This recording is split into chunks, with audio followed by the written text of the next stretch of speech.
a todas, a todos, bienvenidas, bienvenidos a esta nueva sesión del Foro Juan Burgos, un foro de formación que lanzamos desde el Partido por un Mundo Más Justo y que, bueno, está haciendo mucho bien, a las personas. Yo el primero, estoy siendo muy beneficiado con todas las aportaciones de la gente que va pasando por aquí, pero los ecos que tenemos también son muy buenos, ¿no? Ahora voy a explicar un poquito más en qué consiste esto del foro, porque siempre hay alguien que a lo mejor se conecta por primera vez o no sabe muy bien de qué va, pues yo lo recuerdo, pero lo primero es, bueno, daros la bienvenida. Elegimos desde el principio este espacio del sábado por la mañana porque nos parecía un espacio que podía ser bueno para una parte importante de la población, pero obviamente no a todo el mundo le viene igual de bien, ¿eh? Entonces, gracias por el esfuerzo que hacéis a los que os hacéis presentes, ¿vale? Sí sabemos que después hay más gente que lo ve. Me acaba de sonar el web WhatsApp, perdonad, voy a silenciarlo para que no nos moleste. Notificaciones, ¿verdad? Vale, perdonad, perdonad. Sonido quitado. Ahora. Pues sin más, hoy que aquí nos congrega sobre todo Patuca Fernández, a quien ahora conoceremos un poquito más, me voy a permitir unos minutillos para presentar más a fondo esto del Foro Juan Burgo. Lo dejamos también ahí en la grabación para ubicarnos, ¿no? Ubicar a las personas que a lo mejor habéis llegado nuevas o la primera vez que participáis en esta plataforma nuestra de formación. Voy a compartir pantalla y voy para acá.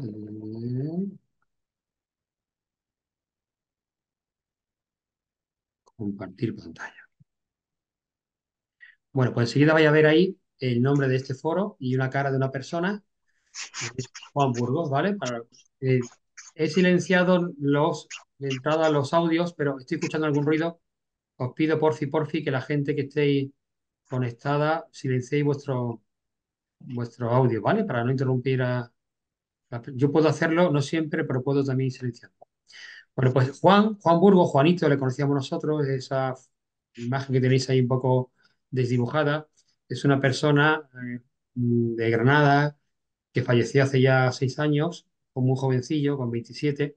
Era militante del Partido por un Mundo Más Justo y bueno, era una persona con un carisma especial. Entre otras cosas, le daba mucha importancia a su propia formación y nos daba siempre la tabarra con la importancia de que en el partido también estuviésemos a la altura del momento, de lo que hablásemos, de lo que la sociedad necesita y por eso la importancia de la formación, ¿no? Y además tenía también un estilo muy majota, integrador, conciliador, de unir gente distinta como en el partido estamos alimentando hace tiempo. Y de ahí lleva su nombre, este foro. Son sesiones abiertas a cualquier persona que pueda tener interés en el tema del día concreto, ¿vale?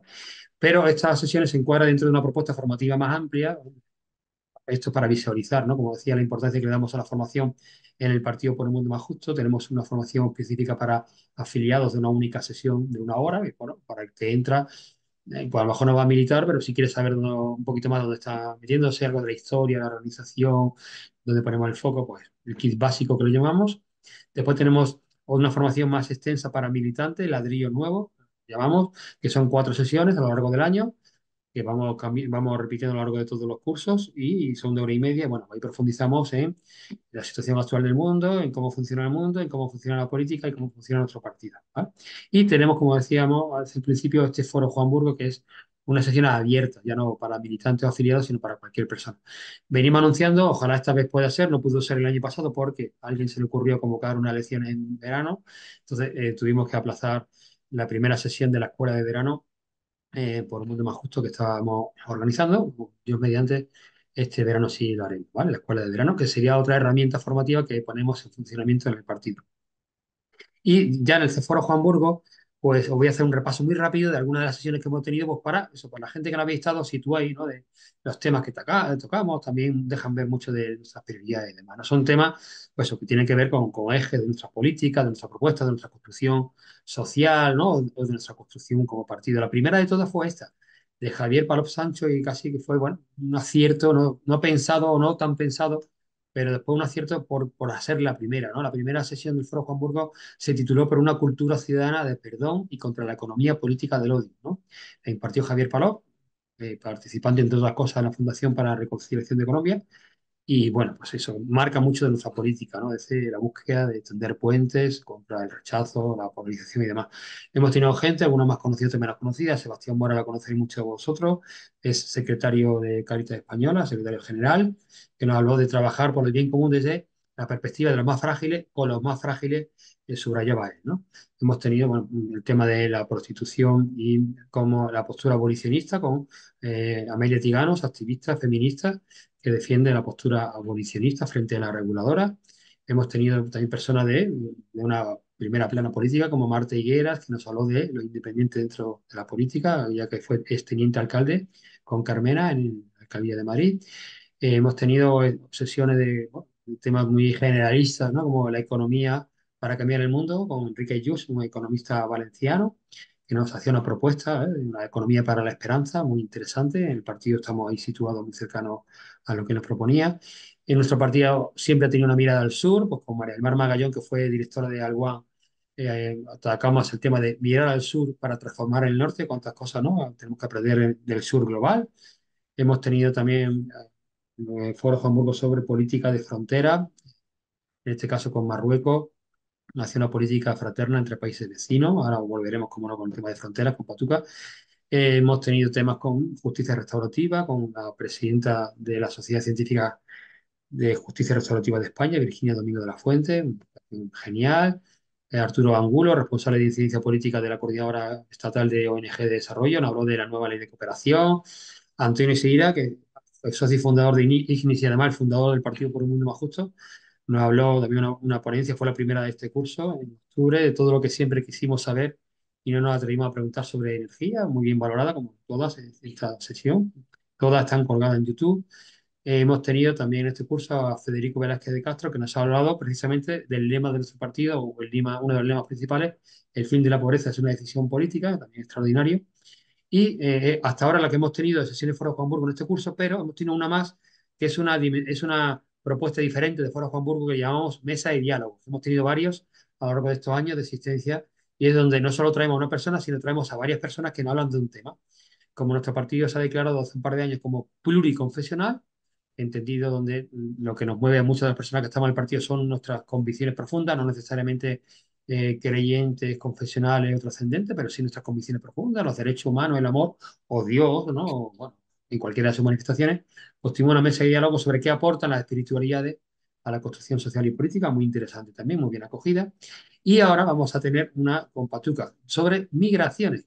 Pero yo no quería terminar este repaso sin traer ya que este tema lo hemos tocado de diversas formas en este foro Hamburgo. ¿Cómo no?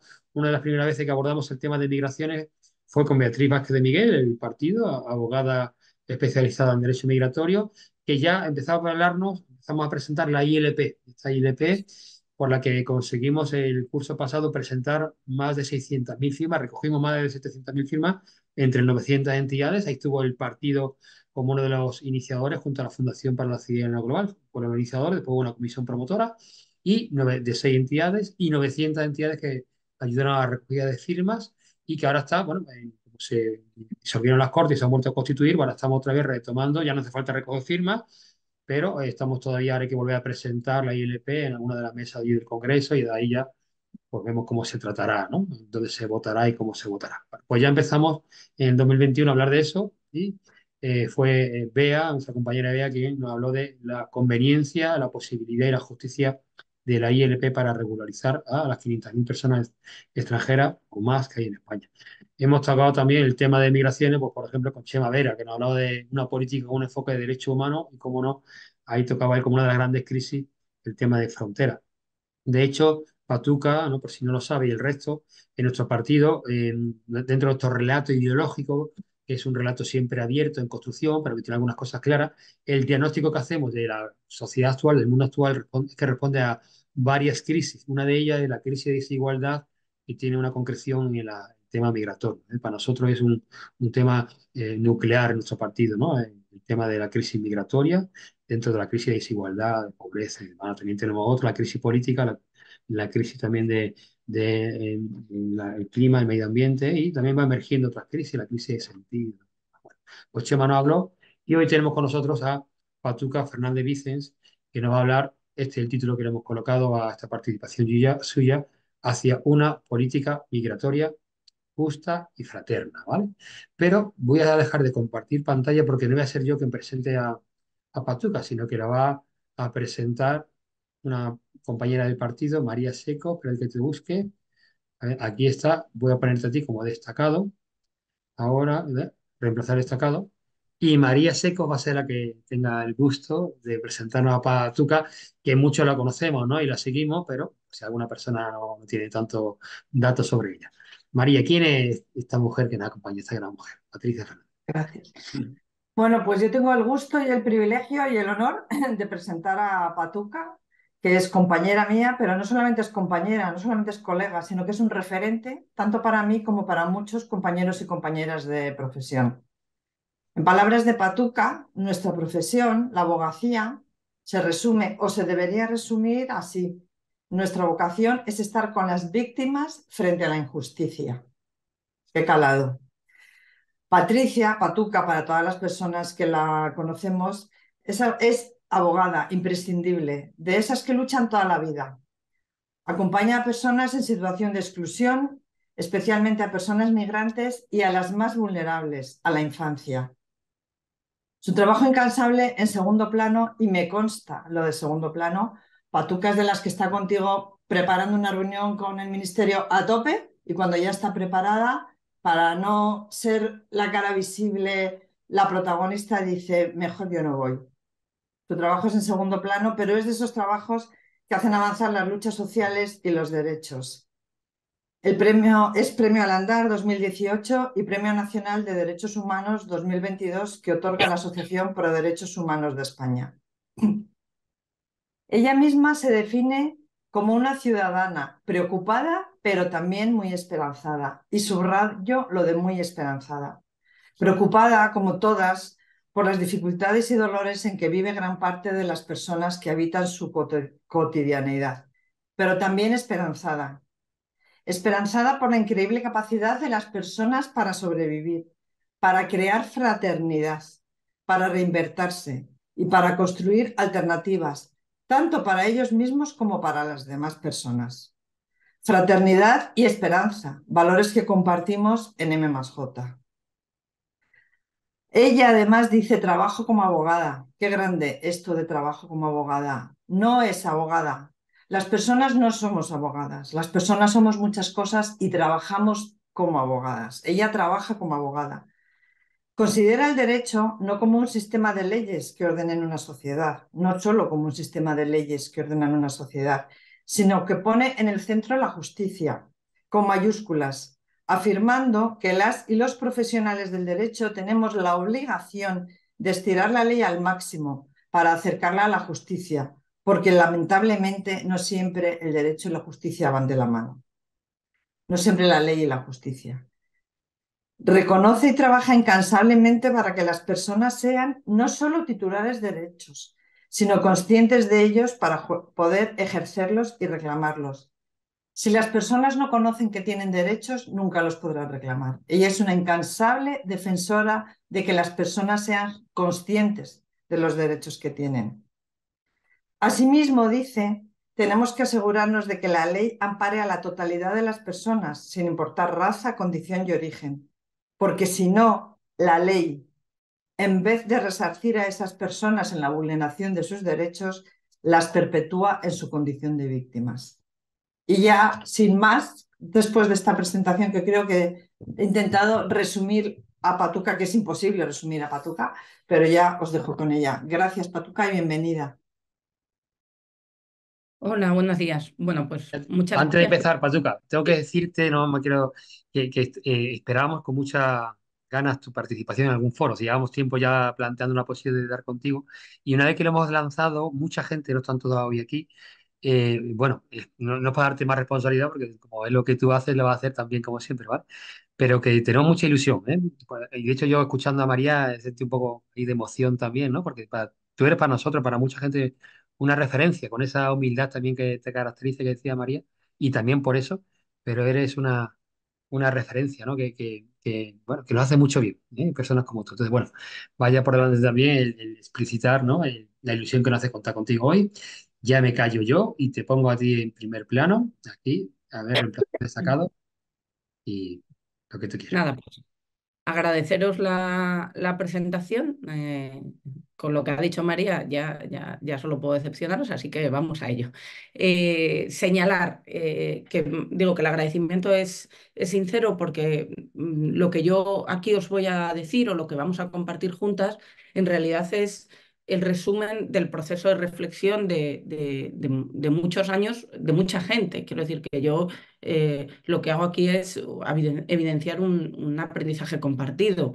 Y como aprendizaje compartido, quiero decir, hay una parte que es experiencial y por lo tanto, bueno, pues ahí está, pero es verdad que de la experiencia se pueden hacer muchos aprendizajes y se pueden sacar muchas conclusiones. Por lo tanto, y teniendo en cuenta que si sumamos la experiencia que tenemos todas las personas que estamos en esta sala en materia de migraciones, seguridad social, fraternidad y justicia, probablemente sumemos más años que la Catedral de Burgos, lo cual es un buen bagaje.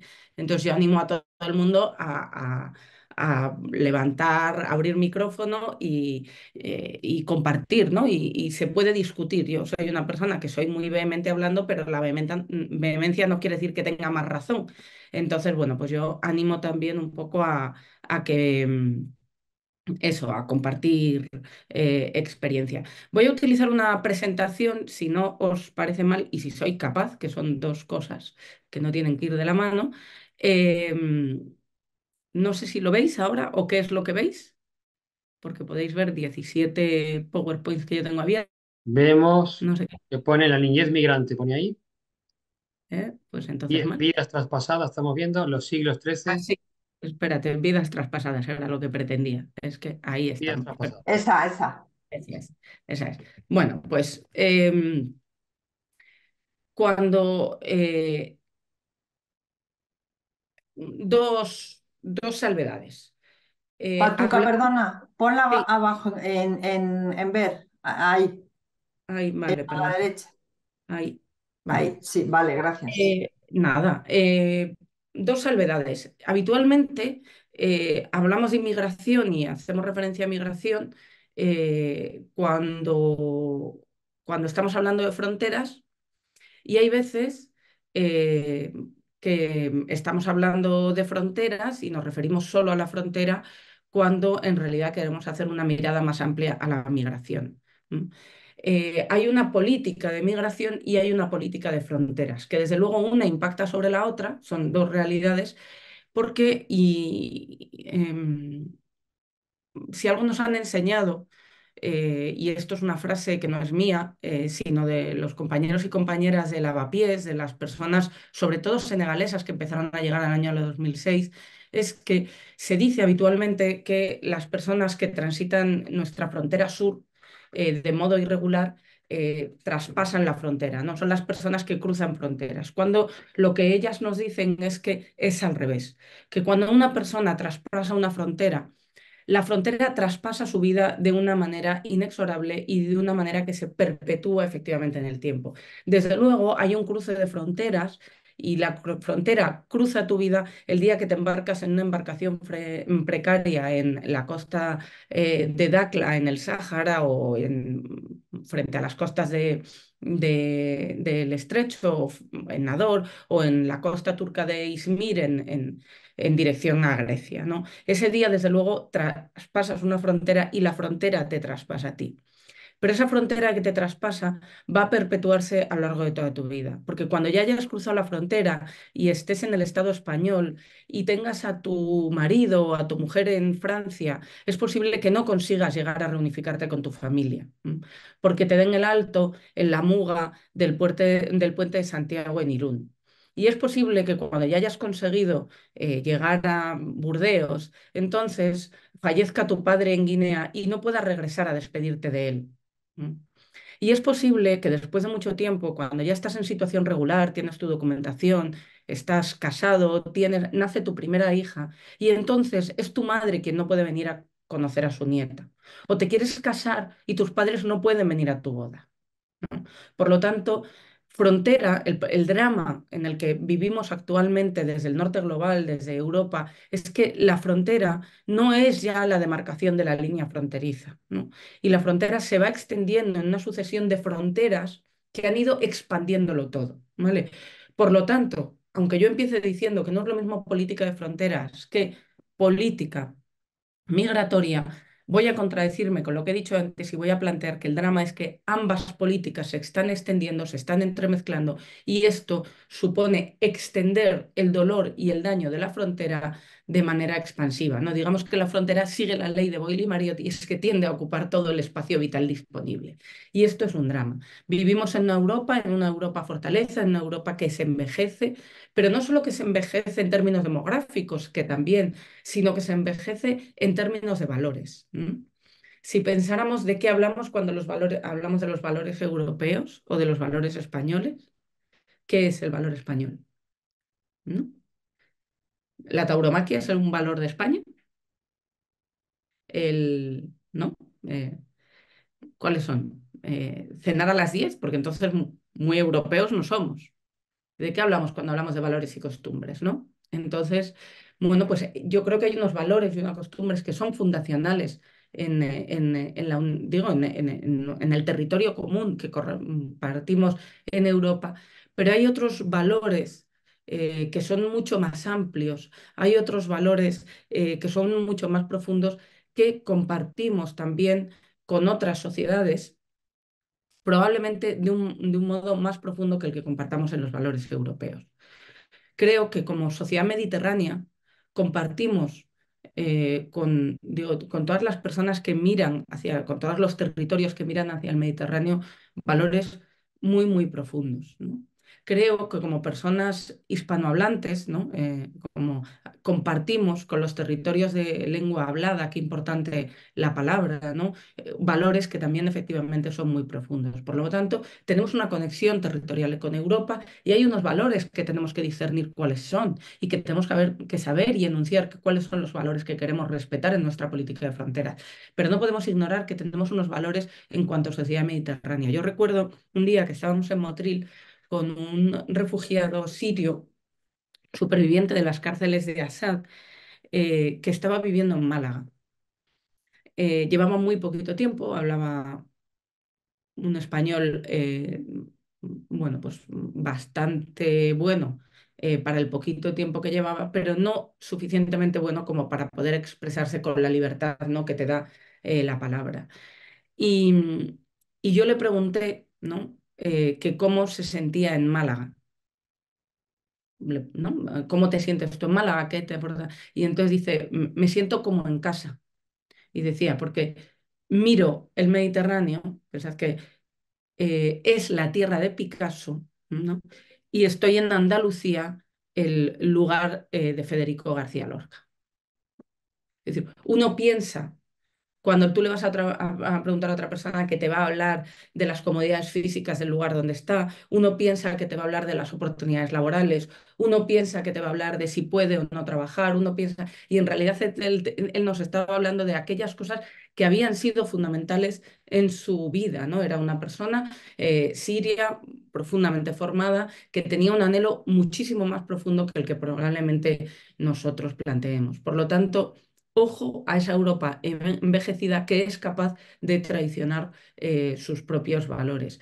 ¿Cuáles serían los valores de Europa? Habría que definirlos. Yo apuntaría a tres. ¿Mm? La razón compasiva de Jerusalén, la democracia de Grecia, ¿no? Y el concepto de ciudad de Roma, ¿no? Plantearía, por ejemplo, esos tres. Y todos esos tres se nos traspasan cuando o los perdemos, se nos envejecen, se nos han anquilosado, los hemos puesto en una estantería y se nos han llenado de polvo. ¿De qué hablamos cuando hablamos de personas que migran, ¿no? Habitualmente, cuando hablamos de esta realidad, cuando anunciamos nuestros proyectos, cuando definimos nuestras políticas, ¿no? Hablamos siempre de personas migrantes y refugiadas. Y yo os pregunto, ¿no? ¿Personas migrantes o personas refugiadas? No sé si identificáis esa fotografía, a qué nos evoca, ¿no? Son los campos son los supervivientes del exterminio, ¿no? Son las personas, dos fotografías eh, del siglo pasado que hacen referencia a las personas que sobrevivieron al exterminio. A los campos de exterminio nazi que, ojo, primero fueron campos de trabajo para personas deportadas, después fueron campos de concentración y finalmente fueron campos de exterminio. Probablemente como Gaza hoy, ¿verdad? Que primero fue un campo de concentración del que difícilmente se podía salir y hoy por hoy se ha convertido en un campo de exterminio. Bien, pues ¿quiénes estaban en los campos de concentración o de exterminio de la Alemania nazi? Desde luego los judíos, las personas LGTB, las personas gitanas, comunistas y socialistas, ¿no? Los polacos. Bueno, pues acabamos de definir los motivos de convención los motivos de protección de la Convención de Ginebra, ¿no? Las personas que fueron perseguidas por razones políticas, religiosas, de etnia, nacionalidad o por pertenencia a un grupo social determinado. Eso es una Europa traumatizada por el espanto de los campos de exterminio dio a luz a la Convención de Ginebra. Porque si bien es cierto que la Convención de Ginebra, no nos engañemos, es un texto internacional de Naciones Unidas, creado en el sistema internacional de Naciones Unidas, lo cierto es que fue una convención creada por los europeos o por el norte global, por la sociedad occidental, para las personas europeas. Tuvo que ser el protocolo de Nueva York que después extendiera esto. El ACNUR, el Alto Comisionado de las Naciones Unidas, que es un órgano de una agencia de Naciones Unidas que vela por el cumplimiento de la Convención de Ginebra, se creó con un mandato muy definido. Solo iban a ser necesarios para proteger a esas personas 3 o 4 años. ¿Por qué? Porque fantaseamos, y así lo dice la Carta Fundacional de las Naciones Unidas, con que íbamos a ser capaces de proteger a las generaciones venideras de los espantos de la guerra. Lo cierto es que eso no ha sido así, ¿verdad? Y hoy en día vivimos en un mundo con cada vez más personas huyendo del conflicto bélico, huyendo de las guerras o huyendo efectivamente de los espacios inhabitados. Por lo tanto, la enunciación de personas refugiadas la hicimos pensando efectivamente ¿no? o con esa imagen en nuestra retina. En el fondo, no son tan distintas estas dos imágenes, ¿verdad? Son cuerpos famélicos, doloridos, sufrientes, donde la vida está comprometida. A lo mejor si el norte global hubiera tenido entre esta imagen en su retina, a lo mejor el hambre hubiera sido una causa de protección de la Convención de Ginebra. A lo mejor las personas amenazadas, ¿no? por lo inhabitable de nuestra casa común, a lo mejor las personas amenazadas por los desastres climáticos, no solo por los bélicos, ¿verdad?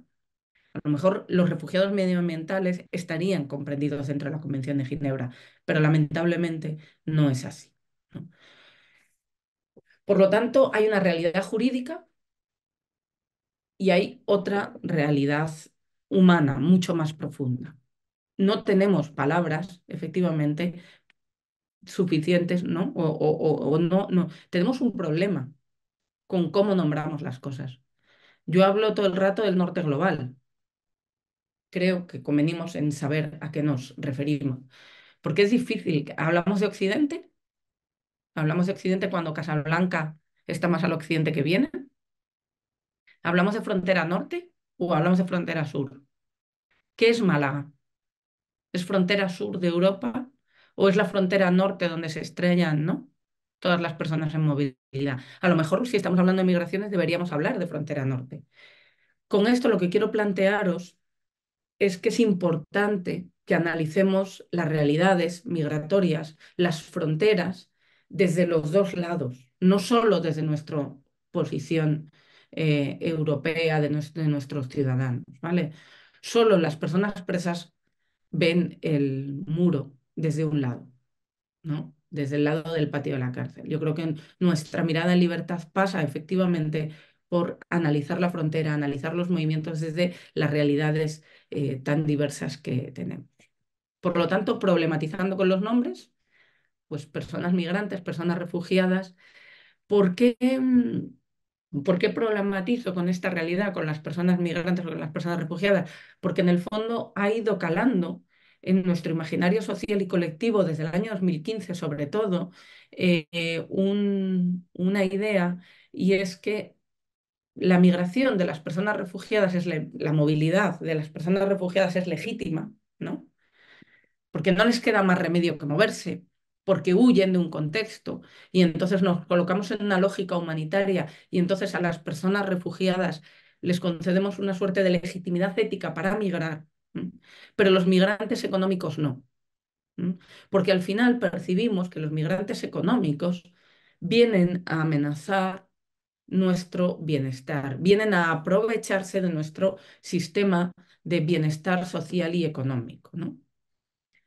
Y por lo tanto consideramos ilegítima esa migración, ¿no? Y la consideramos que debe estar efectivamente sujeta a las restricciones del norte global. Si volvemos a si estas mujeres se embarcaran efectivamente en una patera en la costa mauritana o en el Sáhara, ¿no? De donde están llegando ahora mismo tantas embarcaciones, si se embarcaran, pues llegarían a Tenerife o llegarían al Hierro y serían ingresadas en un CIE para ser devueltas, ¿no? Se les detendría y se les incoaría efectivamente una orden de devolución porque usted para qué viene, para un futuro a mis hijos, para dar de comer a mis hijos, para, ¿no? Migrante económico, objeto de deportación. Ha entrado usted irregularmente, ¿no? Si le preguntamos a esta mujer mauritana que por qué sale de su tierra, te va a decir que para poner a salvo a sus hijos, ¿no? Exactamente la misma razón por la que una mujer siria se embarcaría a la costa, ¿no? O se han estado embarcando tantas mujeres sirias en Izmir, en Esmirna, ¿no? En Turquía, en dirección al mar Egeo, para poner a salvo a sus hijos. Una del hambre, la otra efectivamente de las guerras y las bombas. La que huye de guerras y bombas tendría derecho, su migración sería legítima y esta su migración sería ilegítima. Con el hándicap es que hemos transformado esta política efectivamente de cierre de fronteras, la estamos realizando y luego lo vamos a ver más en profundidad, con unos sistemas absolutamente ilegítimos en términos de violencia y sufrimiento. ¿Quiénes son las personas que se mueven, ¿no? ¿Por qué se mueven las personas que se mueven? Estamos en el año 2023, hay 108 millones de personas en situación de desplazamiento forzoso que se mueven, ¿no? Sería, si viéramos cuáles son los países más poblados del mundo, pues a lo mejor la República de los Migrantes será el quinto país más poblado del mundo, ¿no? Estaría en todo caso entre los 10 más poblados, ¿no? Estamos hablando de una parte importante. ¿Quiénes son estas personas que se mueven? Bueno, pues no podemos olvidarnos que una parte muy, muy importante de la migración es de niños y niñas, ¿vale? Hay una parte muy importante de la migración que está constituida por la infancia en movilidad. A veces cuando llegan a nuestras costas o cuando llegan a nuestro territorio ya tienen 18 años, ¿vale? Muchas veces no, tienen menos de 18 años.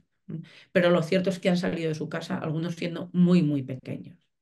Por lo tanto, ojo, porque tenemos una mirada también muy adultocéntrica. A mí hay algo que no me gusta, que me cuesta mucho, y es cuando hablamos del proyecto migratorio de la infancia migrante. ¿Mm?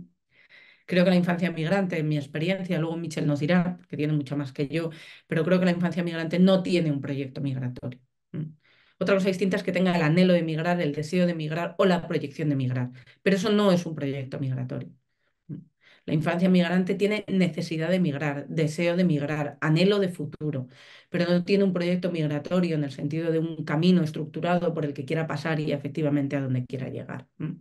¿Cuántos niños su camino está determinado por eh, la obligación de salir de su casa? Eh, ¿Cuántos niños el proyecto migratorio o en su proyecto migratorio fantasean efectivamente con poder competir en el fútbol? Y esto no los convierte en absoluto en personas frívolas que realmente haya un deseo de aventura, ¿no? Lo que ocurre en este caso es que han tenido que adaptar sus deseos de niño a una realidad que les impone efectivamente el ser adultos. Y no nos olvidemos, siempre que hay un niño o una niña que está migrando y que está migrando solo o sola, lo hace porque los adultos le hemos fallado. Y los adultos les han fallado en sus casas, les han fallado en el camino, les fallamos efectivamente cuando llegan. Y lo más difícil cuando uno acompaña a la infancia o a la juventud migrante es restaurar la confianza en el adulto. ¿Mm? Porque restaurando la confianza en el adulto, lo que tenemos que hacer, lo que estamos haciendo efectivamente es reconstruir la confianza en la sociedad, ¿no? Y esto probablemente es una de las cosas más complicadas. Pero no nos olvidemos, los niños y niñas migrantes no solo migran solos, una parte migra sola, pero una parte muy importante de la niñez migrante migra acompañado de sus familias, ¿m? O para acompañar a sus familias. A veces migran con ellos, a veces migran después, ¿no? Y esa es una experiencia extremadamente dolorosa, donde hay algo que no estamos mirando, que es el duelo de la infancia migrante. ¿Por qué? Porque cuando yo recibo en la parroquia San Carlos Borromeo a una familia que está en camino, una familia colombiana, una familia hondureña, a una familia marroquí, los padres tienen un motivo para migrar, han tomado la decisión de emigrar, pero los niños no la han tomado. Muchas veces para los niños la migración acompañada es absolutamente sorpresiva. Muchas veces no han tenido oportunidad de despedirse de sus compañeros de colegio, de sus abuelos y abuelas, ¿m? De sus primos, de su cotidianidad. ¿Cuánto anhelan? Y esto es especialmente doloroso a los niños que viven en centros de acogida con sus familias, ¿no? Los sabores de tu madre. ¿M? La mayor pérdida de agencia para una familia migrante es que llegues a un centro donde te cocinan y no puedas ni siquiera dar de comer a tus hijos, ¿no? ¿Quién no anhela las croquetas de su madre? Bueno, pues eso pasa con las croquetas, pasa con las pupusas, pasa con el cuscús. Otra de las... sería importante que hubiera gente de esta lista que sabe cosas, que estudiara los nombres con que se identifican los niños migrantes, los niños y niñas que llegan solos, en sus, cómo firman, en sus redes sociales, ¿no? ¿Cuán frecuente es que cuando tú le pidas, déjame tu dirección de correo electrónico, fírmame aquí, o entras en su estado de WhatsApp, o preguntas por su perfil de Instagram, contengan la palabra Walida o el nombre de su madre? A lo mejor si su madre se llama Fatija, su dirección de correo es Fatija 2015, ¿no? Hay un anhelo, una añoranza, efectivamente, ¿no? Por todo eso. Y esto no lo vemos nunca, porque siempre que vemos a niños y niñas migrantes, sean o no acompañados, como nos recuerda el compañero Ismail Maghdubi del colectivo Esmena, lo que estamos viendo es el mal que viene del sur.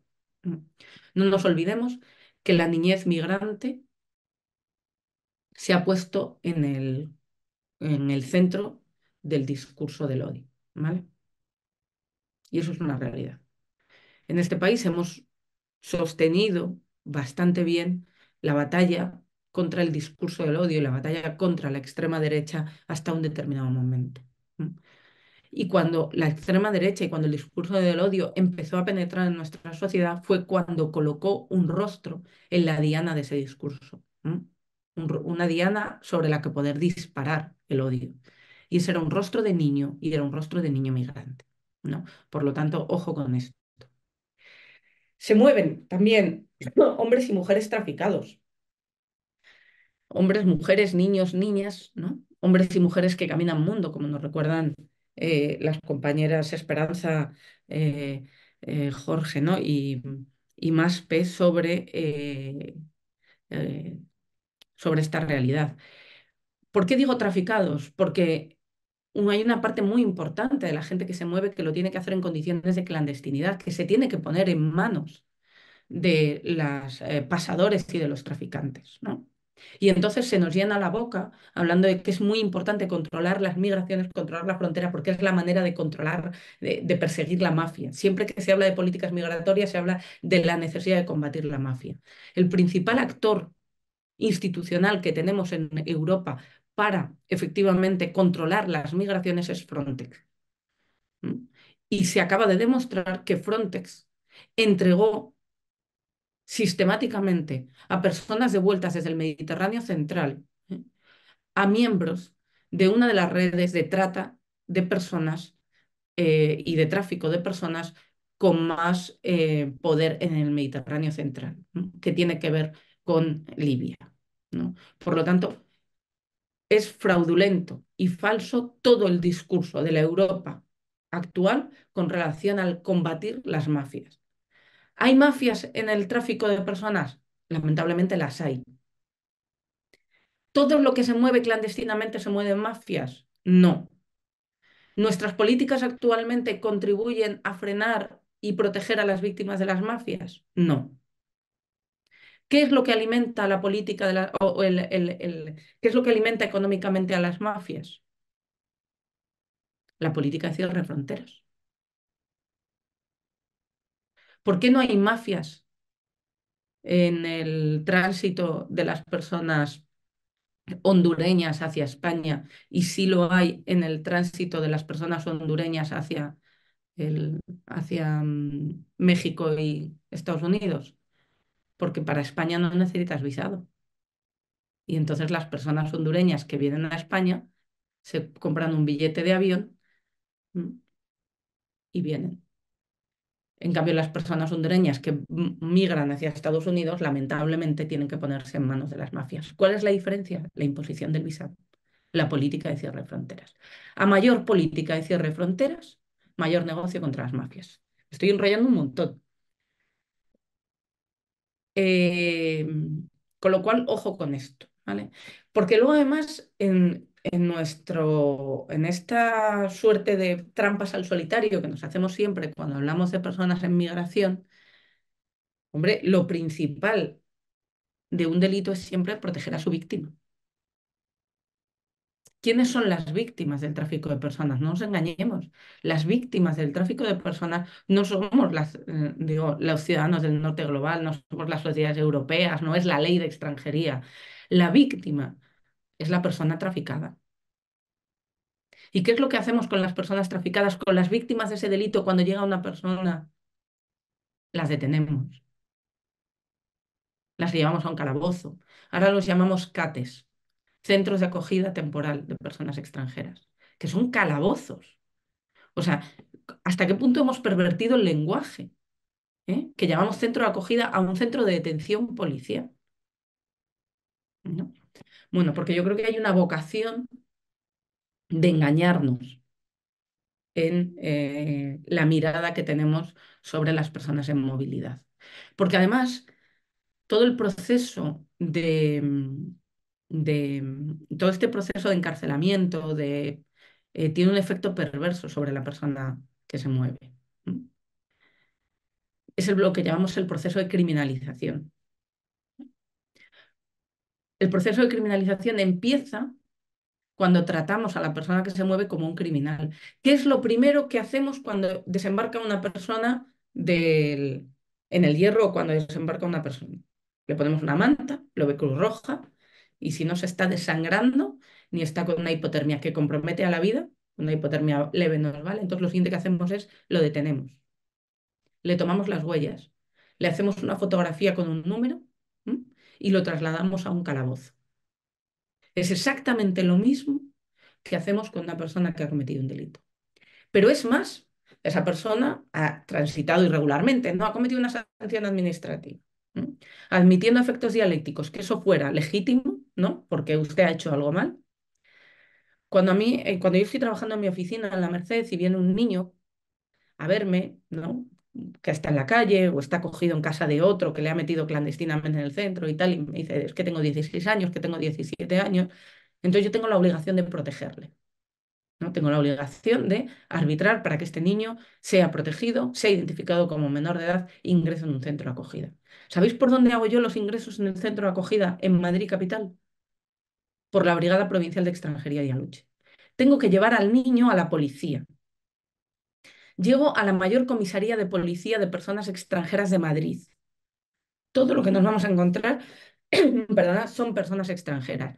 Entro por una puerta específica que es el antecalabozo del CIE de Madrid, del Centro de Internamiento de Extranjeros. Me siento en una sala de espera y durante el tiempo que yo estoy esperando con ese niño que está cansado porque a lo mejor acaba de llegar, que ha pasado la noche en la calle, que tiene miedo, que no entiende, que le podría parecer que yo soy más o menos maja porque se lo ha dicho su colega, pero que tampoco me conoce, que a lo mejor tampoco me entiende, ¿no? Y todo lo que está viendo son policías uniformados que están llevando a personas engrilletadas, que son negras, moras o racializadas como él, y que los están introduciendo en el CIE de Madrid. ¿Qué es lo que piensa ese niño durante ese momento? El siguiente soy yo, claro, yo estoy aquí esperando para que...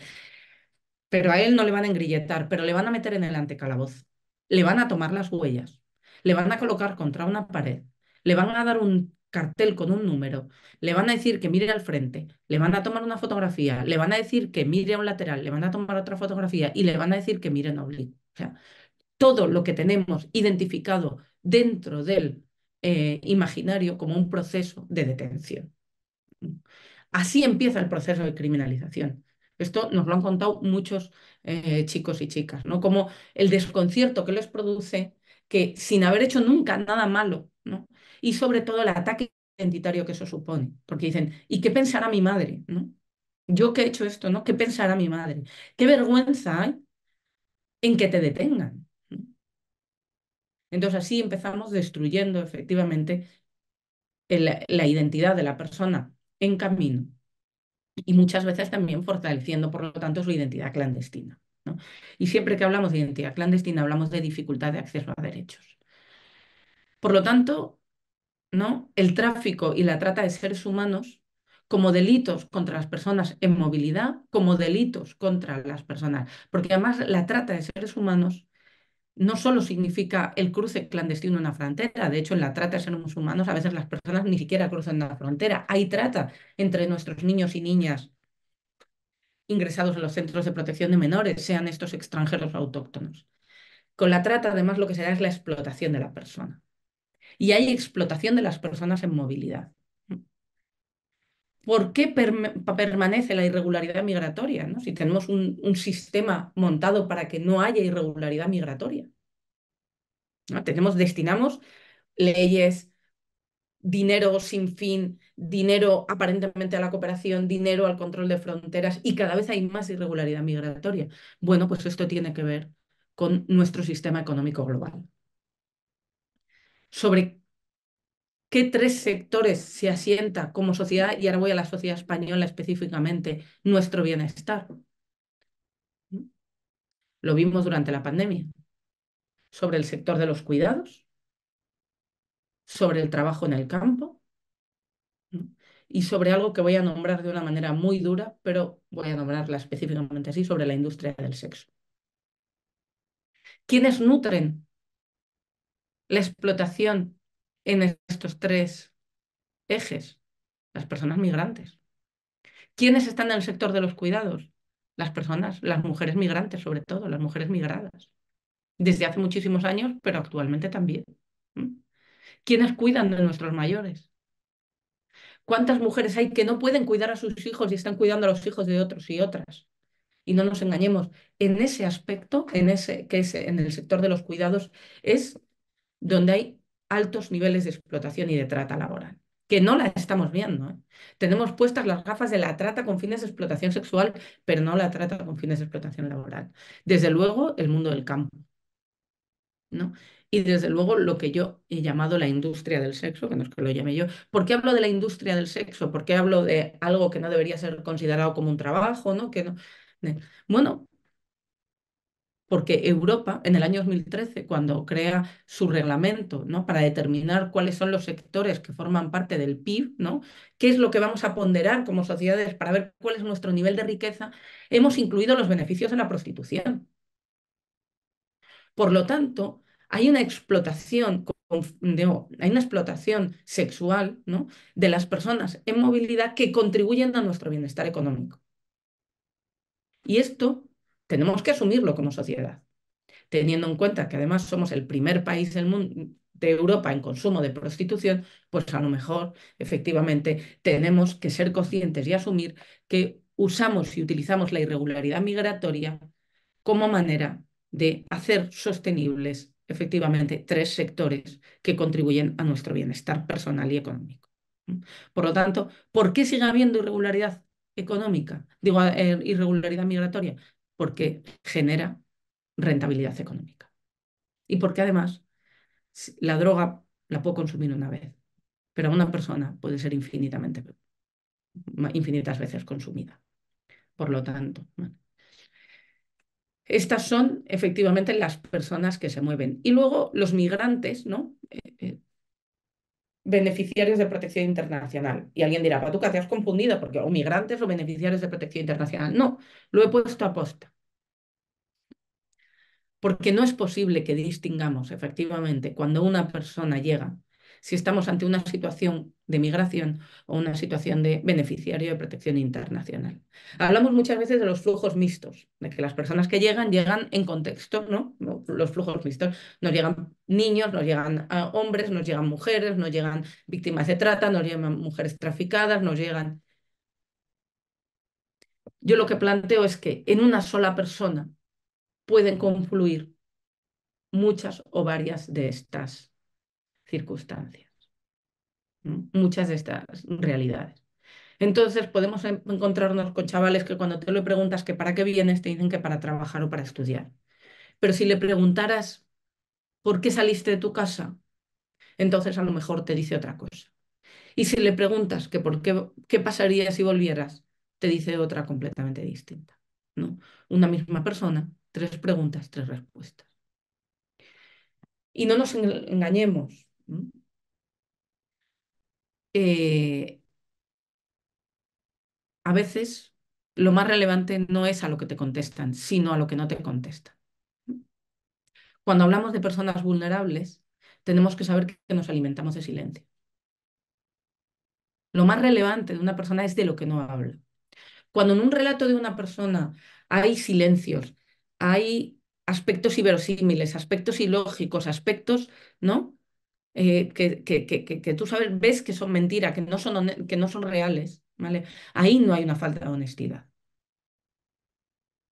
Ahí lo que hay es un trauma, ahí lo que hay es un sufrimiento, ahí lo que hay es un dolor, ahí lo que hay es algo inenarrable. Si hay algo que es por lo que por lo que podemos definir el trauma, es porque no se puede contar. Cuando yo me pasa algo muy, muy horrible, ¿qué es lo que te voy a decir? Es que no tengo palabras, ¿no?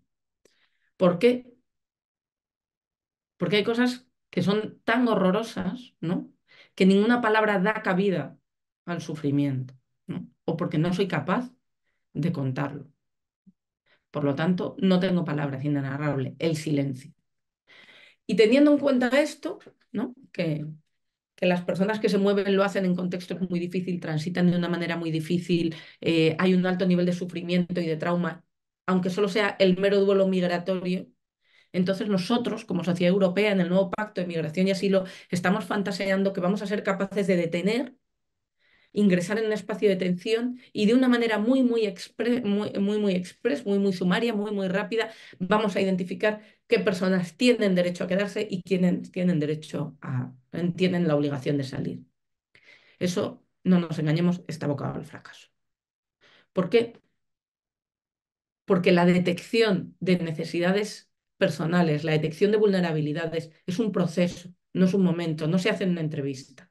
Y porque además no nombramos las cosas de la misma manera desde el norte global que desde el sur global. Y además, ni siquiera entre norte y sur hay diferencias, ¿no? O sea, digo, no solo hay diferencias entre el norte y el sur. Os animo a leer el artículo de Hannah Arendt, escrito en 1943, Nosotros los refugiados vanguardia, ¿no? Donde ella se define y se llama Nosotros los refugiados y luego dice que los refugiados serán la vanguardia de los pueblos.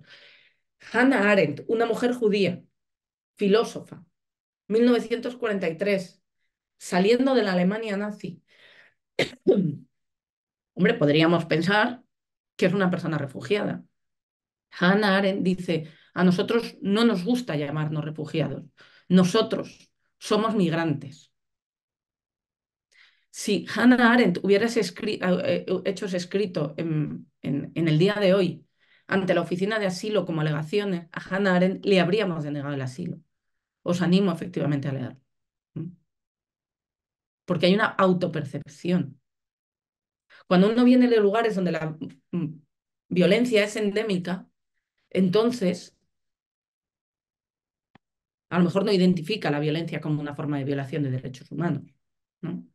Cuando uno tiene una vida extraordinaria o una personalidad extraordinariamente resiliente y tiene su vida jalonada de dolores y sufrimientos, pero está comprometido con la supervivencia y con el futuro y quiere tirar para adelante, probablemente lo que te diga es que esta persona quiere trabajar, que quiere aportar, que quiere, y entonces se está cargando su propia entrevista de asilo, porque lo vamos a percibir como un migrante económico, ¿no? Por lo tanto, por eso, ¿vale? Problematizamos con los nombres cuando hablamos de personas. Y luego, desde luego, los refugiados económicos y medioambientales. Ojo con esto, porque los movimientos y los desplazamientos forzosos se van a producir por este motivo. Y como hemos señalado antes, no están dentro de la Convención de Ginebra.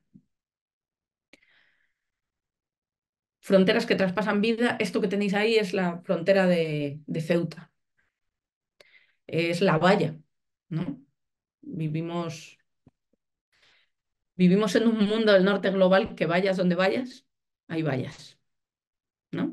Sabemos que estamos en uno de los momentos más, tenemos más murallas que la Edad Media, ¿no? Ahí veréis unas casas, ¿no? De color rosa o salmón, que es el barrio del Benzú en Ceuta, una barriada. Benzú es el nombre castellanizado o españolizado de Benyunes. ¿No? Al otro lado veréis un pequeño huerto, se ven unos cipreses, se ve un almendro, se ve un olivo. Eh, es la misma familia. ¿No? El barrio de Benzú y de Benyunes es la misma familia. Son las mismas familias que viven en unos barrios que resultaron cortados por la frontera. De hecho, hay un pequeño paso en el Benzú, había un pequeño paso en el Benzú, en la frontera del Benzú, por el que solo podían transitar las familias de Benzú y de Benyunes para juntarse. No tenían que ir a la frontera del Tarajal. Era un pequeño paso, ¿no? Un pasillo que unía. ¿Por qué? Porque las fronteras tradicionalmente eran espacios de encuentro y actualmente se han convertido en espacios de humanidad. Las fronteras, la frontera de Ceuta y Melilla ha dividido de tal manera a las ciudades de Ceuta y Melilla que está ahogando las propias. mm, Y eso yo creo que estudiar la situación actual de Melilla, la situación económica en la que actualmente está Melilla, evidenciaría, ¿no? Sería como el paradigma, para mí Melilla es actualmente el paradigma de cómo el cierre de fronteras está consiguiendo ahogar Melilla y consecuentemente Europa, de lo que nos va a pasar. ¿No? Cuando en el año 2020, como consecuencia de la crisis bilateral entre España y Marruecos, pero eh, con la excusa de la COVID, se cierran las fronteras de Ceuta y Melilla. Las aduanas ya estaban, la de Melilla ya estaba cerrada, la aduana, la frontera comercial, pero se cierran las fronteras también al paso de personas. Se reabren mucho tiempo después, ¿eh? O sea, no se reabrieron cuando, ¿vale? Se reabrieron en 2021, mucho tiempo después. Pero solo se reabrieron para las personas que tenían un permiso de residencia y trabajo. Ceuta y Melilla tenían un sistema especial por el cual los vecinos de Tetuán podían entrar en Ceuta solo con su pasaporte, no necesitaban visado. Los vecinos de Ceuta podían entrar a Marruecos solo con su DNI, no necesitaban pasaporte. Era una manera, ¿no?, de dar reconocimiento a esas relaciones de vecindad que son propias de la frontera. Lo mismo ocurre en Melilla con los vecinos de la región de Nador, que podían entrar. Entonces la gente entraba durante el día, compraba, trabajaba. ¿Qué es lo que ocurrió? Que cuando se cierra la frontera, Ceuta y Melilla se quedaron sin mano de obra.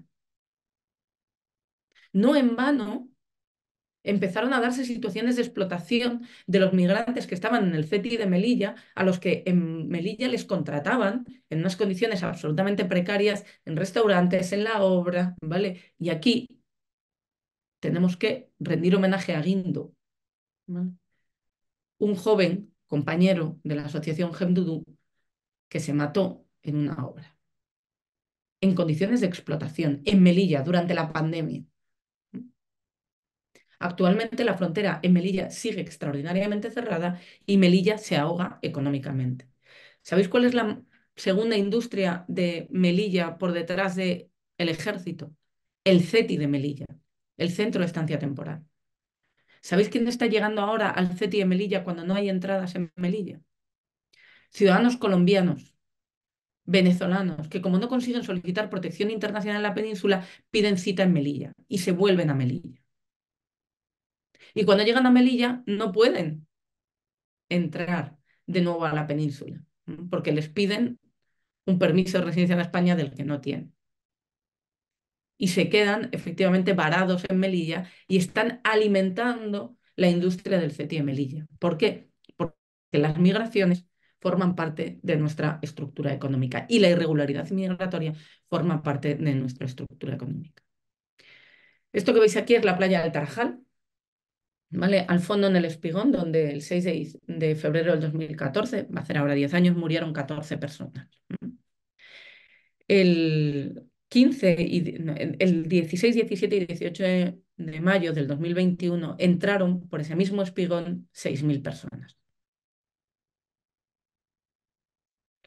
Y lo hicieron cruzando, ¿no? Prácticamente a pie enjuto, como el pueblo judío en el retorno, ¿no? En la huida de Egipto, a pie enjuto ese espigón. Porque es un espigón que no es especialmente profundo. ¿Cuál es la diferencia entre el 16, 17 y 18 de mayo del año 2021 y el 6 de febrero del 2014? El uso de material antidisturbio. El 6 de febrero del 2014 se disparó material antidisturbio contra las personas que estaban en el agua y los días 16, 17 y 18 de mayo el paso estaba expedito. El mismo espigón, ¿vale? En un caso, hombres y mujeres africanos negros, pero sobre todo hombres, ¿no? Tratando de acceder. En el otro, hombres, mujeres y niños. Entraron en solo 3 días 6.000 personas en la ciudad de Ceuta. Es mucho más de lo que cualquier ciudad puede asumir de las condiciones de Ceuta. Pero no nos olvidemos, no fue una crisis migratoria. Lo que ocurrió el 16, 17 y 18 de mayo, mayo del 2021, fue una crisis bilateral, una crisis política en la que otra vez se volvió a utilizar a las personas migrantes. Entonces, las personas migrantes son usadas a conveniencia por los estados como parte de sus relaciones exteriores, de sus relaciones bilaterales. Lo vimos en mayo del 2021 en Ceuta de una manera muy paradigmática, muy clara, pero ya lo habíamos visto en otras ocasiones, lo vimos en la frontera entre Polonia y Bielorrusia, ¿vale? Cuando Bielorrusia utilizaba, utilizó a las personas migrantes para presionar a Europa y Polonia, que estaba en ese momento sujeto a varios expedientes de infracción de derecho comunitario, exigió a la Unión Europea que le archivara todos los expedientes por infracción de derecho comunitario en su pretensión de imponer su agenda antiderechos, a condición, porque dijo, si no, dejo pasar a todas estas personas, o sea, utilizamos. Lo habíamos visto con las personas que estaban llegando desde el año 2020 a las costas Canarias, donde Marruecos dejó pasar en el año 2020 también a muchas personas, tanto jóvenes marroquíes como jóvenes africanos negros de África Occidental, fundamentalmente a través de las costas en sus llegadas a Canarias, en la llamada reapertura de la ruta canaria. Esto, ¿vale? Esto es lo que ha llevado a concebir, ¿no?, por parte de la OTAN a la migración como una amenaza híbrida. Por lo tanto, hemos inaugurado un nuevo concepto, que es el concepto de la migración como enemigo militar. Hablamos muchas veces de la frontera y la verbalizamos en las vallas, pero no olvidemos, ¿vale?, que la frontera es también el mar. No en vano, la mayor parte de las muertes en las migraciones en dirección al norte global, la mayor parte de las muertes de esa república, los migrantes, se producen en el Mediterráneo y se producen en camino hacia el norte global. Esto es, no se producen en los lugares con mayor fragilidad, sino en los lugares con mayor capacidad de rescate, ¿no? Las fronteras es el mar, pero las fronteras es también el CIE, ¿vale? Esto es una fotografía bastante antigua, por cierto, del CIE de Madrid, ¿no? Las fronteras instaladas en el corazón de nuestras ciudades. Y la frontera es el desierto, del que no hablamos, del que no vemos. Es una frontera bastante invisibilizada. ¿Por qué, ¿Por qué pongo esta frontera y en concreto esta noticia? Muchas veces se nos acusa a las personas que reivindicamos la necesidad del rescate en el mar, ¿no?, de cesar en esas muertes en las fronteras, de que con el rescate en el mar se produce una suerte de de efecto llamada, como si eso tal existiera, ¿no? A los barcos que rescatan se le llaman los taxis de los traficantes, eh, porque las personas que ignoran por qué se mueven las personas que se mueven y especialmente las personas que forman parte de lo que yo llamo la Liga Antiderechos, ¿no? Que están en contra de los derechos humanos, suelen plantear que las personas se lanzan al mar, ¿no? Se embarcan porque como tienen la expectativa de ser salvadas, entonces esto origina, ¿no? Y que la responsabilidad sobre las muertes en el mar los tenemos quienes pedimos salvamento, ¿no? Porque pidiendo salvamento, y esto, no nos engañemos, es un discurso que está muy presente en el discurso público. Bueno, pues cuando una persona llega a la costa norte de África, ha pasado necesariamente por el desierto. En el desierto no hay rescates. En el desierto muere mucha gente. Y ellos sí que saben que el desierto es un lugar de muerte. Y aún así lo transitan, los cruzan, mueren y a veces sobreviven. ¿Qué estoy queriendo plantear y decir con esto? Que la gente no se lanza al mar porque tenga la expectativa de ser salvada. Porque antes de lanzarse al mar se ha lanzado al desierto donde no tenía ninguna expectativa. Y luego tenemos otra frontera, ¿no? Que es la frontera que está instalada en nuestros corazones, en la percepción que tenemos de la migración. Podemos plantear, ¿no?, que la percepción de la migración como un enemigo global es una percepción de los estados. Pero lo cierto es que lo más difícil para una persona migrante no es salir, no es sobrevivir, no es llegar, no es quedarse, no, es la inclusión. Y la inclusión no es la integración, porque no es lo mismo que me inviten a una fiesta a que me inviten a bailar. Si me han invitado a la fiesta y me toca recoger los platos, hombre, como fiesta, fiesta, tampoco ha sido, ¿no? Entonces, eh, ¿y qué es lo que estamos viendo actualmente, ¿no? Que además de esa lógica política de concebir a la migración como un enemigo en términos militares, las sociedades del norte global y sobre todo las sociedades que realizan la primera acogida están viendo al migrante también como un enemigo. Es la maldita guerra de los pobres contra los pobres, ¿no? Y ahí es donde nosotros tenemos la necesidad, la oportunidad y la capacidad efectivamente de dar la batalla, de generar esos espacios de fraternidad, ¿no? De volver a recuperar la hospitalidad, ¿vale? Creo que tenemos que hacer un ejercicio político de conciencia importante de qué es de qué es lo que nos estamos jugando cuando hablamos efectivamente de inclusión de las personas en movilidad. Siempre hay un último que viene a desplazar al último de los últimos. Siempre hay un último y por eso, ¿no?, vamos adaptándonos a las nuevas realidades de la exclusión social, ¿no? Pero lo cierto es que contra quienes compiten las personas que están en lo último no es contra las personas enriquecidas, no es contra las personas generadoras de miseria, es contra las personas que... He puesto ahí dos fotografías, una es de un niño eritreo que con, ¿no?, con una pancarta que decía no somos goteras, refugiados con derecho. Este niño, Ahmed, respondía en el año 2015 a las aseveraciones del ministro Jorge Fernández Díaz cuando hablaba de que los refugiados eran goteras del sistema. Es indignante que ayuden a sirios y no a españoles de fuera de Madrid. Las dos fotografías son del año 2015, ¿no?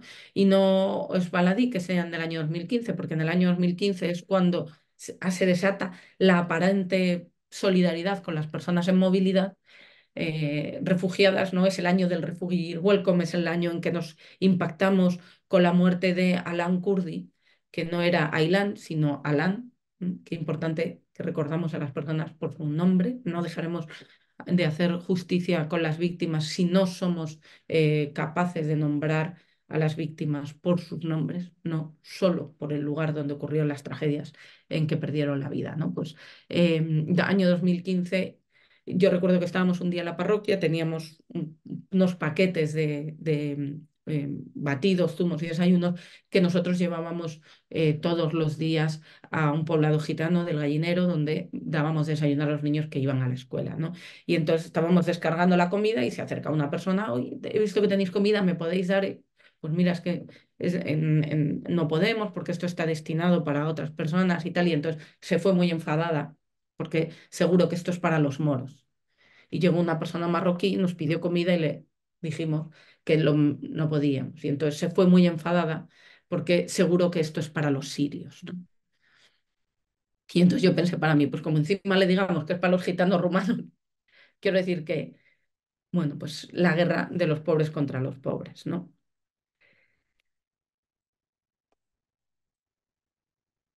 La frontera es violencia, la violencia es transfronteriza, la violencia es el lugar del no derecho. La violencia lo abarca todo y la frontera lo abarca todo.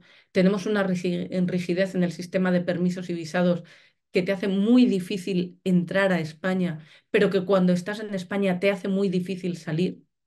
Una persona que tiene un permiso de residencia en España, un permiso de residencia y trabajo temporal, y su madre enferma, no puede volverse a su casa a cuidar a su madre. No puede irse 6, 7 meses a cuidar a su madre enferma, a esperar a que muera, a enterrarla, porque perderá su permiso de residencia y ya no podrá volver. Y por lo tanto se quedará en España, ¿no? Una persona que pierde su trabajo y que a lo mejor tiene una pequeña casita en Quito o tiene no puede volverse a Quito para esperar allí a que su jefe, que le ha dicho que en cuanto tenga en cuanto les vuelvan a llamar de la otra obra o que tiene un proyecto pendiente dentro de 4 o 5 meses, porque si se vuelve, no va a poder regresar, ¿no? Por lo tanto, la frontera se extiende, ¿vale? Los medios de comunicación son también frontera porque contribuyen a generar imaginario, ¿no? Y desde luego las fronteras están mucho más allá de donde nosotros pensamos. Esto es la valla de Melilla, año 2015. Estos son los dos barcos que desplegó la Guardia Civil el 6 de febrero del año 2014. ¿Vale? Es dos embarcaciones de los GEAS. Una, podéis ver en la fotografía de abajo la valla del espigón. Es el espigón que habéis visto antes en la segunda de las diapositivas, ¿vale? Como podéis ver, esas personas están al otro, o esas dos embarcaciones están al otro lado del espigón. Están, digamos, en aguas territoriales marroquíes.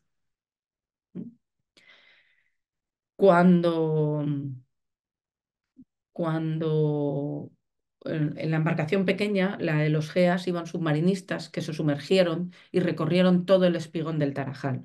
Lo recorrieron entero. Se puede oír en los audios como uno de los submarinistas dicen, aquí hay 3 cuerpos. ¿Qué es lo que dice? Y el mando le dice, no los recojas, esos son de Marruecos. No recogieron esos 3 cuerpos. Esos 3 cuerpos y otros 2 más llegaron en los días sucesivos, los días 8, 10, 12 y 13 de febrero a las costas de España, a la playa del Tarajal. Pero llegaron sin rostro, comidos por el mar. Y aún hoy no sabemos quiénes son. Pero lo que sí que sabemos es que hay 5 familias que tienen a sus 5 hijos desaparecidos y que anhelan saber si los 5 cuerpos sin rostros que yacen en el cementerio de San Antonio de Ceuta son sus hijos. Y no lo sabemos. ¿Por qué? Porque fuimos capaces de desplegar barcos, pero fuimos impíos ante la muerte, ¿no? Esto es la isla de Perejil. ¿Recordáis Perejil, no? Al ministro Trillo, al alba y con tiempo de levante, ¿no? Pues esto es un grupo de personas que llegó a Perejil el 3 de junio del año 2014 y que fueron entregados, no fueron entregados, que fueron, se puede ver ahí una de las una de las mm, cámaras que utilizan como salvavidas, ¿no? Son cámaras de neumáticos. Bueno, pues, ¿qué es lo que hicimos? Llamamos a las fuerzas y cuerpos de seguridad marroquí para que entraran en Perejil. Ahí ya sí que no nos importó que entraran en Perejil para llevarse a estas personas y ser retornadas, ¿no? Pues creo que tenemos que ser conscientes, ¿no? que no hay mayor frontera que la que separa la vida de la muerte. Y no siendo capaces de construir una política humanitaria de fronteras, lo que estamos o una política humana de fronteras, lo que estamos construyendo es una política humana de la barbarie.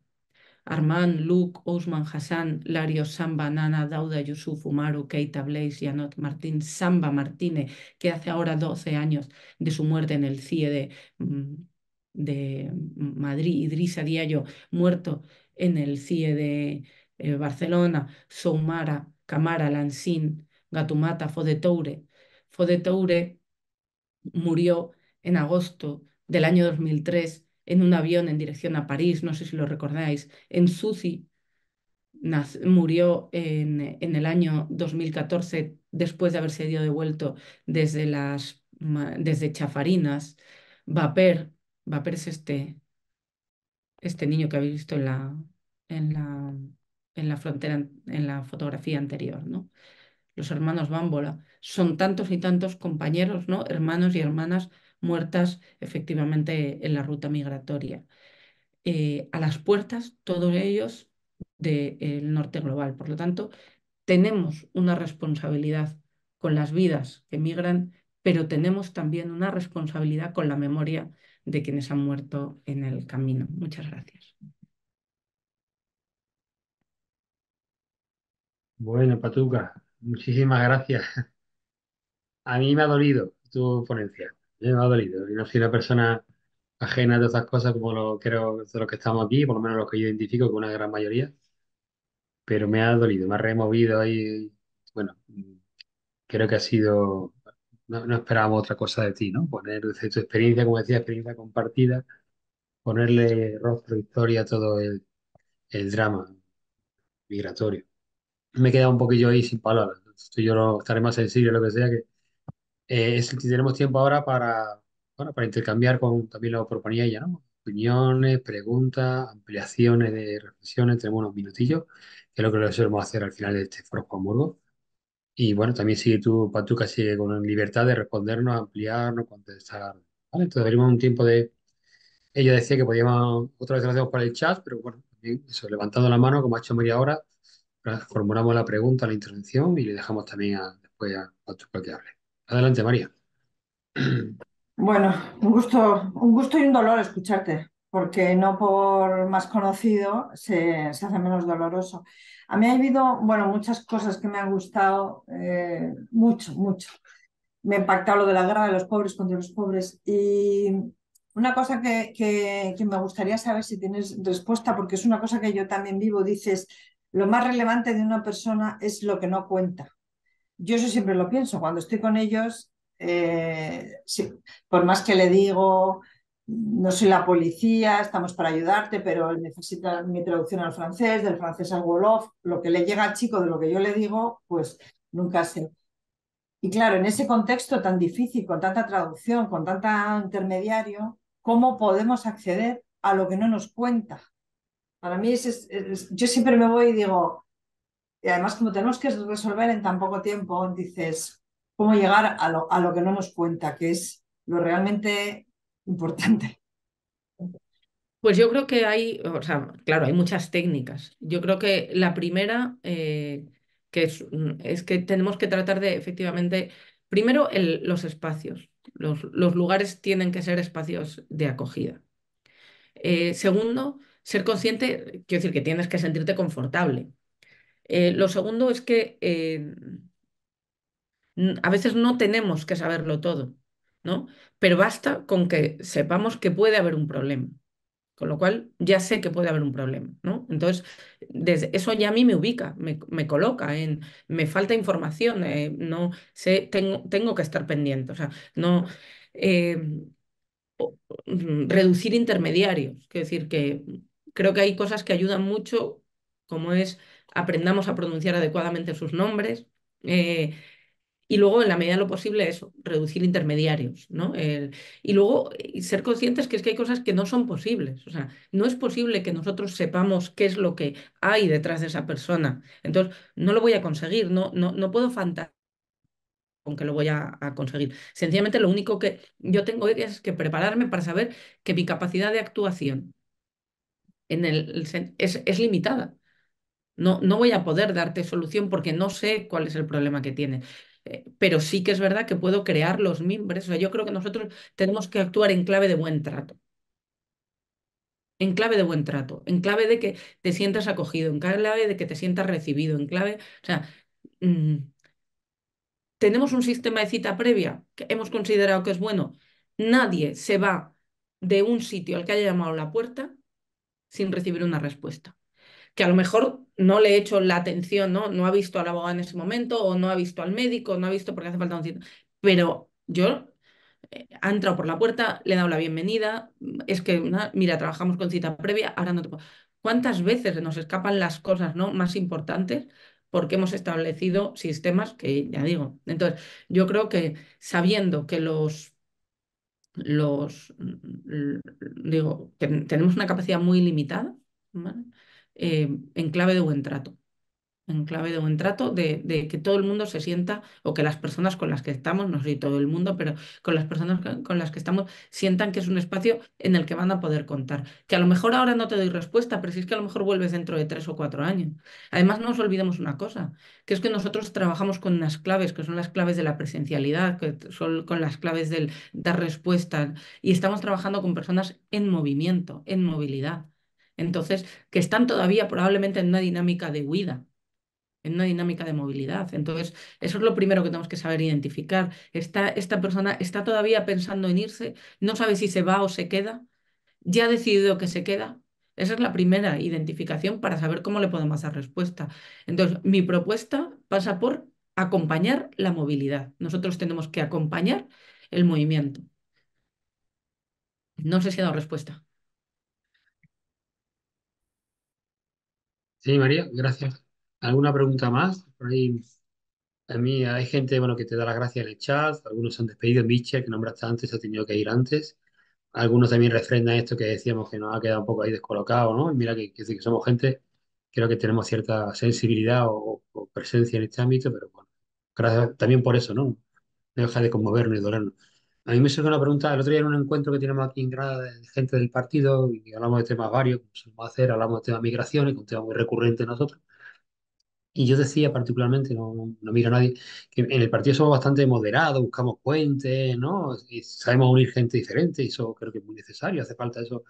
Pero en este punto de la frontera yo soy bastante extremista, no sé si la palabra es oportuna, no. Yo solo me nace el convencimiento de que las fronteras matan y que las fronteras generan, tú lo has dicho, ¿no? Las mafias, en gran parte, están auspiciadas ¿no? por toda la política de frontera, ¿no? ¿Tú crees que podemos soñar? Tampoco sé si es tu opción, ¿no? Con una eliminación paulatina de fronteras. Eso no lo veremos nunca, ni siquiera vamos a echar energía en eso, echémoslo en vías seguras y ¿no? otros cauces. No sé, estoy yo muy equivocado, ¿no? Porque yo me planteo que las fronteras son un diseño del ser humano con un mala uva, la inmensa mayoría de las veces, o más bien desde una óptica de defensa y de miedo, ¿no? Más que de integración, de construcción de ciudadanía global. Entonces, desde ahí yo rechazo, ¿no? De raíz la asistencia de frontera, respetando obviamente todas las necesidades de regular, ¿no? O sea, sin ser no erradicaría la frontera de pronto, pero sí iniciaría procesos, ¿no? de flexibilización y demás. No sé si me estoy explicando, si conecta con lo que te quiero decir. En cualquier caso, gracias por el eco que pueda hacer. O sea, yo creo que lo que tenemos que hacer es resignificar la frontera y resignificarla con un contenido que sea distinto al que tiene actualmente. Y resignificarlo no solo en el imaginario colectivo, sino en el aspecto legal y jurídico. De tal manera que las fronteras sean el lugar de espacio de encuentro de territorios diversos, de culturas distintas. Entonces, en ese espacio, la frontera es perfectamente posible. Es decir, la frontera en cuanto a delimitación territorial, ¿no? Quiero decirte que, pero no hay ningún problema, es el vestíbulo. No, no, la frontera en sí no es el problema. Lo que es problemático es el contenido que le hemos dado a la frontera. Entonces, ese es problemático. Entonces, yo sí que creo que plantear o sea, yo sí que creo en la libertad de movimiento. Creo en la libertad de circulación de las personas. Creo que es el momento de reivindicar la libertad de circulación de las personas, darle pleno contenido al artículo 13 de la Declaración de los Derechos Humanos, ¿no? Que es el derecho a salir y a volver, ¿no? Eh, Creo que en la actualidad el problema esencial de la frontera es estructural, ¿no? Y decía el profeta Isaías, ¿no?, que la paz es el fruto de la justicia. Entonces, en un mundo de injusticia, ¿no?, en un mundo injusto, pues las fronteras, que es el lugar, ¿no?, donde se tocan las injusticias, entonces se ha convertido en un lugar de guerra. Por lo tanto, efectivamente, la frontera, la dinámica actual de la frontera no solo es política, no solo es jurídica, es también económica. Entonces, efectivamente, el que la frontera sea otro tipo de espacio pasa efectivamente por reivindicar el derecho a no migrar y por unas relaciones económicas justas, ¿no?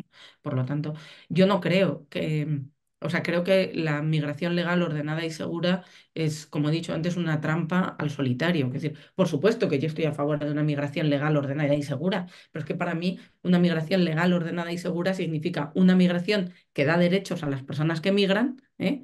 Una migración ordenada quiere decir que es una migración que no provoca el caos en la persona que migra. Habría que ver el nivel de desorganización en el que llegan las personas que llegan, pero desorganización psíquica como consecuencia del sufrimiento, y una migración segura para las personas que llegan. Claro que quiero una migración legal y ordenada y segura, pero no basada en la política del cierre de fronteras, sino basada en la libertad de movimientos. Porque es que somos absolutamente neoliberales para todo, ¿no?, donde todo el mercado se autorregula, las finanzas se autorregulan, pero cuando hablamos de personas, entonces ahí somos hipercontroladoras, ¿no? Pues no se puede soplar y sorber a la vez. Entonces yo sí que creo, o sea, es verdad que eh, lo digo por las personas que dicen, me he quedado sin palabras. Esta es la realidad de la frontera y es la realidad de la frontera, pero es solo una realidad. Yo soy esperanzada por dos cosas, no porque crea que las cosas van a ir a mejor, es que eso da igual, ¿no?, sino porque creo que todo lo que hacemos en pos de los derechos es bueno, constituye un dique de contención contra las políticas antiderechos, porque creo que tienen sentido. ¿Mm? Y que nos dan sentido, quiero decir, que nos reivindican como, ¿no?, hermanos, hermanas, como vecinos, como una ciudadanía global. Me da igual que las cosas vayan o no a mejor, por supuesto que no me da igual, quiero decirte, pero no hacemos las cosas para que nos salgan bien. Eso es algo que tenemos que tener muy claro. O sea, no hacemos las cosas para conseguir. Nosotros no perdemos nunca, porque no tenemos nada que perder. A mí eso me lo enseñaron las personas presas en... ¿eh? Entonces, no nos equivoquemos. No hacemos las cosas para que nos salgan bien, ¿eh? Las hacemos para que nos digan, para que no nos digan dentro de unos años, tendríamos que haber gritado, como reflexionaba Dietrich Bonhoeffer. Entonces, que sepamos que las fronteras ahora mismo se está librando, ¿vale?, la lucha por los derechos humanos. Ahí es donde es ahora mismo el actual reservorio donde tenemos que poner, la vigencia de la Declaración de 1948. En mi opinión, en la realidad de las personas. Y que son las propias personas migrantes las que están protagonizando esa lucha, no nos equivoquemos, ¿eh? No lo estamos haciendo, digo, desde luego ni las abogadas ni los abogados, ni los... En un mundo globalmente injusto, la migración es un ejercicio de desobediencia ética y justa, ¿vale? Las personas que saltan la valla son Rosa Parks sentándose en el lado del autobús que les ha sido negado. Muchas gracias, Patuca. Bárbara ha levantado la mano. Bárbara. Sí, bueno, muchas gracias, Pacuca. Yo no te conocía, pero vamos, encantada de conocerte. Y la verdad es que a mí también me has dejado sin palabras y con mucho dolor. Yo soy pediatra y en mi consulta veo mucha gente inmigrante y unas circunstancias que digo que cómo es posible que estén en estas condiciones, ¿no? Eh, pero bueno, yo tenía una pregunta para ti, pero ya la has contestado porque era esto, ¿dónde está la esperanza, no? Eh, y también puse otro comentario sobre dónde se han quedado la Declaración de los Derechos Humanos, porque surgieron en un contexto y parece que ese contexto ya se ha olvidado y, y yo creo que tenemos que volver a ese contexto. Y cuando hablabas de los menores no acompañados, o de la niñez migrante, pues es que la Convención de los Derechos del Niño, tenemos ahí las respuestas y lo han ratificado todos los países del mundo excepto Estados Unidos y qué se está haciendo al respecto, ¿no? Yo cada vez que veo tanta vulneración de los derechos es que digo, bueno, y tanta declaración si no paran de vulnerarse todos los derechos. Bueno, yo creo que Mm, cuando preguntaron dónde está la esperanza, ¿no? Pues la esperanza está en las personas migrantes. Entonces tenemos un reto, es incorporar el saber y la experiencia de los saberes del sur y la experiencia de las personas que vienen del sur. Nosotros hablamos de la Declaración de los Derechos Humanos, ¿no? De 1948, que también fue como reacción a la barbarie. claro, claro. Mm, Pero os voy a leer, ¿vale? La primera Carta de los Derechos Humanos, que no es la de 1789, sino que es la Carta del Mandé, Imperio de Mali, siglo XIII. Los cazadores declaran, toda vida humana es una vida. Es cierto que una vida llega a la existencia antes que otra, pero una vida no es más antigua, más respetable que otra, igual que una vida no es superior a otra. Los cazadores declaran, siendo toda vida una vida, cualquier daño que se le cause exige reparación. En consecuencia, que nadie ataque gratuitamente a su vecino, que nadie cause daño a su prójimo, que nadie martirice a su semejante. Los cazadores declaran que todos velen por su prójimo, que todos veneren a sus progenitores, que todos eduquen a sus hijos como corresponde, que todos mantengan, contribuyan a las necesidades de los miembros de su familia. Los cazadores declaran que todos velen por el país de sus padres, por su país o su patria, su faso. Hay que escuchar también y sobre todo a los hombres, porque cualquier país, cualquier tierra que viera desaparecer de su faz a sus hombres y mujeres, caería pronto en la nostalgia. Los cazadores declaran, el hambre no es buena cosa, la esclavitud tampoco lo es. Son las peores calamidades que pueden suceder en este bajo mundo. Por lo tanto, conservemos el carcaj y el arco. Si por azar el hambre volviera a asolarnos, la guerra no destruirá nunca más poblados para conseguir en ellos esclavos. Es decir, nadie colocará a partir de ahora el freno en la boca de sus semejantes. Los cazadores declaran el espíritu de la esclavitud se ha apagado desde el día de hoy, de un muro al otro, de una frontera a la otra del Mandem. Sobre todo, cuando el oprimido no puede recurrir a nadie, el esclavo no se le tiene en consideración en ninguna parte del mundo. En consecuencia, los cazadores declaran, a partir de ahora, y aquí está la primera enunciación, ¿no?, del derecho a la libre expresión, todos son dueños de su persona. A partir de ahora, cada uno es libre de sus actos, cada uno dispone de los frutos de su trabajo. Este es el juramento del Mandem, que todo el mundo lo oiga, ¿no? Y nosotros podríamos decir amén perfectamente. Quiero decir que aquí hay una, mm, ¿no? Fíjate qué distancia, ¿no? Mali, cuánto tiempo, siglo XIII, ¿no? Y encarna esto. ¿Qué quiere decir esto? Que hay unos valores de una humanidad que reclama, ¿no?, esa ciudadanía global, que son capaces de unir a los cazadores de Kurukan Fuga en el siglo XIII, ¿no?, con fíjate. Eleanor Roosevelt y René Cassin en 1948, ¿no?, en la Declaración de los Derechos Humanos, ¿no? Pues yo creo que con eso es con lo... O somos capaces de asumir que hay mucho en común entre la teranga del pueblo Wolof y la fraternidad, ¿no?, como enunciación, si queréis, más occidental, más cristiana, ¿no? ¿Qué es lo que nos dice Abdurrahman Sek? Él nos decía que la teranga es el valor o intento de construcción política de un vínculo que nos supera y que es más fuerte que nosotros, ¿no? En la teranga decía en la teranga, nos pone de manifiesto que en la civilización hay una garantía universal de seguridad social, ¿no? Eso es nuestra percepción de la fraternidad, ¿no? Entonces, bueno, pues, ¿dónde está la Declaración de los Derechos Humanos? Bueno, pues yo creo que ahora mismo hay una ruptura en algunos sectores Mm, del consenso de que la Declaración de los Derechos Humanos efectivamente eh, es válida, ¿no? Y yo creo que los acontecimientos de Gaza hoy en día son fiel reflejo de eso. Pero no nos olvidemos, mm, 1948 es la fecha de la Declaración de los Derechos Humanos, pero 1948 es también la fecha de la Nakba, del gran desastre de Palestina. La Declaración de los Derechos Humanos se pronuncia y se dicta en la misma fecha en que empieza el genocidio de Palestina, que no empieza el 7 de octubre del 2023. ¿Qué estoy queriendo efectivamente decir con esto? Que la declaración tiene su plena vigencia. ¿Por qué? Porque las opiniones son opinables, esto vale o no vale, pero los hechos están ahí para poderlos verificar. Y a lo largo de toda su historia, la humanidad ha ido enunciando y pronunciando los derechos humanos y ejercitándolos, ¿no? Por lo tanto, ¿dónde nos queda la esperanza y dónde nos queda? En el ejercicio práctico. Entonces, llenemos las calles, el discurso, nuestras clases, nuestra práctica cotidiana, nuestra práctica profesional de el discurso de los derechos, ¿no? Porque es la única manera de ponerle freno a la Liga Antiderechos. Bueno, qué bien Muchas gracias. escucharte, ¿eh? Gracias Pues sí, por esto muchas que gracias. Mm. también tras luces de esperanza que necesitamos. En este partido trabajamos desde ahí, Patuca, trabajamos desde una visión muy esperanzada, ¿no? Que puede con todo lo que, todas las trabas que nos encontramos. No sé si alguien más tiene ganas de formular alguna pregunta o alguna opinión, si no ya nos hemos pasado un poquito de tiempo, aunque ha merecido muchísimo la pena.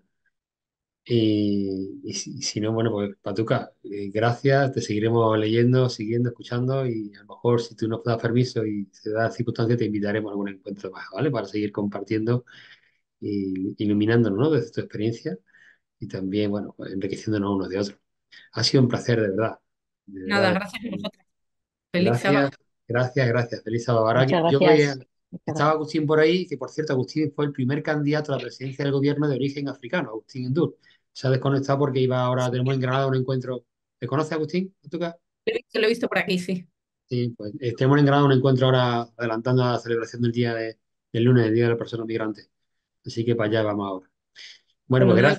gracias a todos los que Muchas habéis estado. gracias. Especialmente para tu corazón, gracias.